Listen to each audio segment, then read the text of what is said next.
Hey, what's up, everybody? This is D with Kickin' Bass TV. Today we're back over here in Wheat Ridge at West Lake, following that same pattern, those largemouth we've been catching the last 3 days in a row. So if you haven't already, hit the subscribe button down below and stay tuned. Thanks.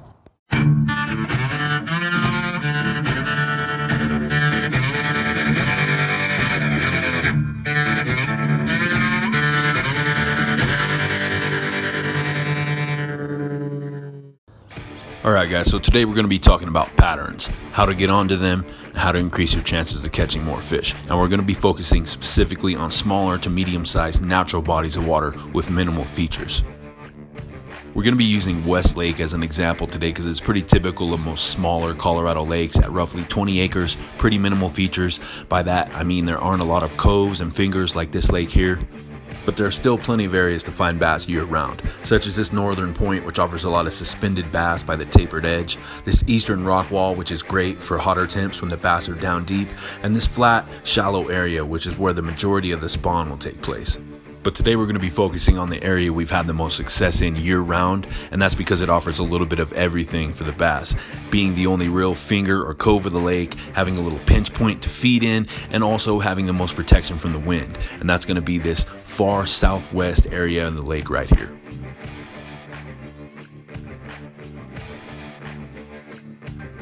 This first clip's going to be from last year, right before the fall transition occurred, and just for reference, this cove area is roughly 50 to 60 feet across with a max depth of about 8 feet.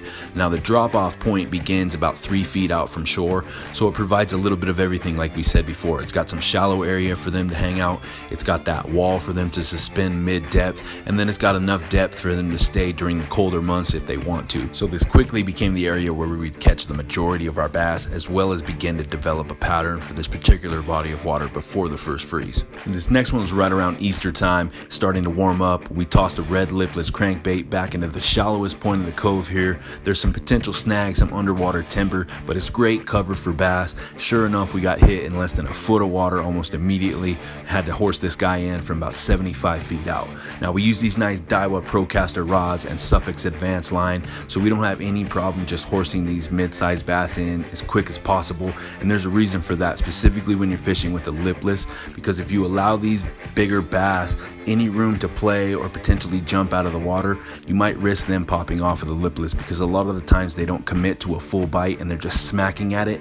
So you never know, you want to bring them in immediately when it comes to fishing lipless. Nevertheless, a decent sized bass, and like we said, started to develop a pattern and find that they like to sit along this drop off of this wall here.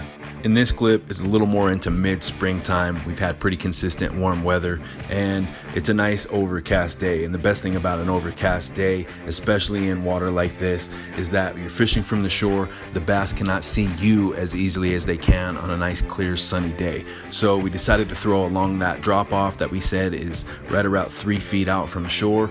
Sure enough, we had this guy hit us from about 15 feet away, no more than 2.5, 3 feet out from the shoreline.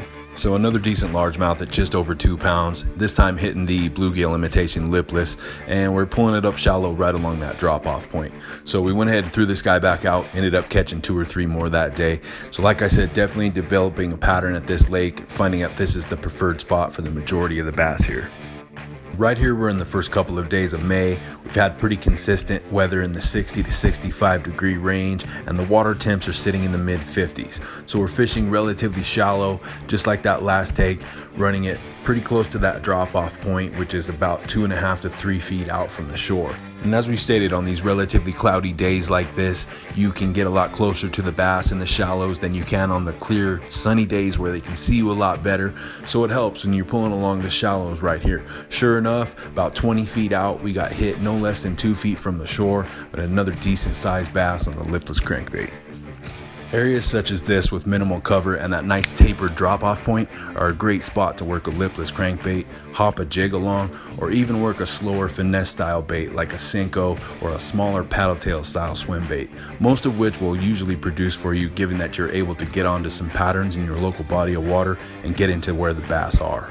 Speaking of patterns, if this doesn't convince you that bass follow patterns, I'm not sure what will, because we caught the same exact bass 2 days in a row in the same exact spot. The only difference was today, if you'll notice, the sky was nice and clear and he was out about 2 feet farther from the shore than he was yesterday. The way that we knew that it was the same bass was we noticed a spot of microbacteriosis between the eyes on the one we caught the day before, and this one had the same exact spot in the same location. Not only that, but they weighed identical on the scale. So it just goes to show you that bass do follow patterns and that you can get into some decent sized largemouth bass regardless of if your fishery's been stocked or not in the last decade, if you're just willing to put in the time and effort to develop those patterns. So to recap, when it comes to smaller bodies of water with minimal features, points like this one here are great for suspending bass all along those tapered drop-offs, and rock walls and the depth that are in the east side of the lake are great for the hot months as well as the winter when they want that depth.